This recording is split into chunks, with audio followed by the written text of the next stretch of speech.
हे दोस्तों, आज हम बात करने जा रहे हैं डीफाई के बारे में। DeFi stands for decentralized finance.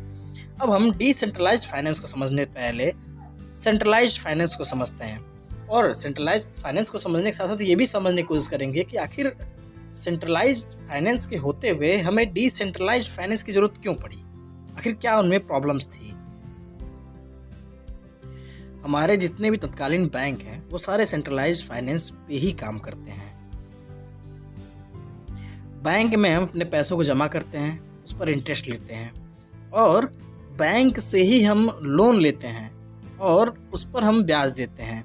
इन सारे सिस्टम्स में बैंक सेंट्रल अथॉरिटी होती है और वो हमारे पैसों के साथ जो चाहे वो कर सकती है।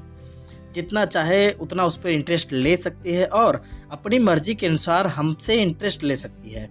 इन सारी प्रक्रिया में हमारा कोई योगदान नहीं होता है और हमें बैंक की शर्तों को मानना पड़ता है। और इन सारी प्रक्रिया को मैनेज करने के लिए बैंक को बहुत सारे एम्प्लॉय रखने पड़ते हैं, जिससे सर्विस चार्ज ज़्यादा आ जाता है, जिसकी वजह से हमें ट्रांजैक्शन चार्ज ज़्यादा पे करना पड़ता है। नहीं, यदि हम लोन लेना चाहें तो एक मिडिल क्लास फैमिली के पर्सन को कागजी कार्रवाई में महीनों लग सकते हैं, और उसके बाद भी ये तय नहीं है कि हमारा लोन सैंक्शन होगा या नहीं। लोन देना भी बैंक मैनेजर पे डिपेंड करता है, वो चाहे तो लोन दे या फिर कोई बहाना बनाकर आपको लौटा देगा।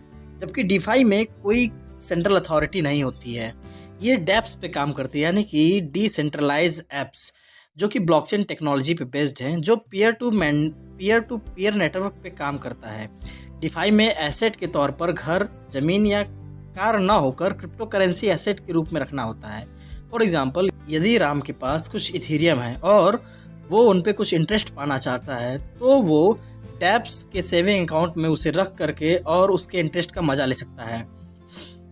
डीफाई में इंटरेस्ट मंथली या ईयरली ना होकर के हर मिनट पे मिलता है, और यदि शाम को गाड़ी खरीदने के लिए लोन चाहिए, डैप्स उसे उसके अकॉर्डिंग स्टेबल कॉइन दे देगा और बदले में उससे कोई भी crypto currency as a mortgage रखवा लेगा। अब आप सोच रहे होंगे कि जब श्याम के पास इथेरियम एसेट के रूप में था ही, तो उसने उन्हें बेच कर क्यों नहीं पैसे ले लिया है, उसे मॉर्गेज क्यों रख दिया।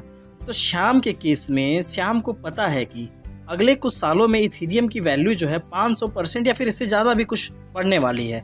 यदि वो उन्हें बेच देगा तो वो एक बहुत ही बड़ी अपॉर्चुनिटी खो देगा, इसलिए उसने उन्हें गिरवी रख दिया ताकि कुछ समय बाद वो उन्हें छुड़ा सके। अब आप सोच रहे होंगे कि इसमें कोई सेंट्रल अथॉरिटी तो होती नहीं है, तो क्या इसमें येस बैंक या फिर ऐसे कोई स्कैम पॉसिबल हैं? जी नहीं, इसमें लगभग में इम्पॉसिबल है, क्योंकि इसमें डैप्स स्मार्ट कॉन्ट्रैक्ट पे काम करती हैं। इसमें सेंट्रलाइज्ड बैंक की तरह कोई मैनेजर नहीं होता है जिसपे पॉलिटिकल तनाव डाल करके कोई भी व्यक्ति बिना मॉर्गेज रखे करोड़ों का घोटाला कर दे। डिफाई में डैप्स होती हैं जो कि बिना मॉर्गेज के कोई भी पैसा उधार नहीं देती हैं। तो आप यूँ कह सकते हैं कि डिफाई में स्कैम नेक्स्ट टू इम्पॉसिबल है। आज के लिए बस इतना ही।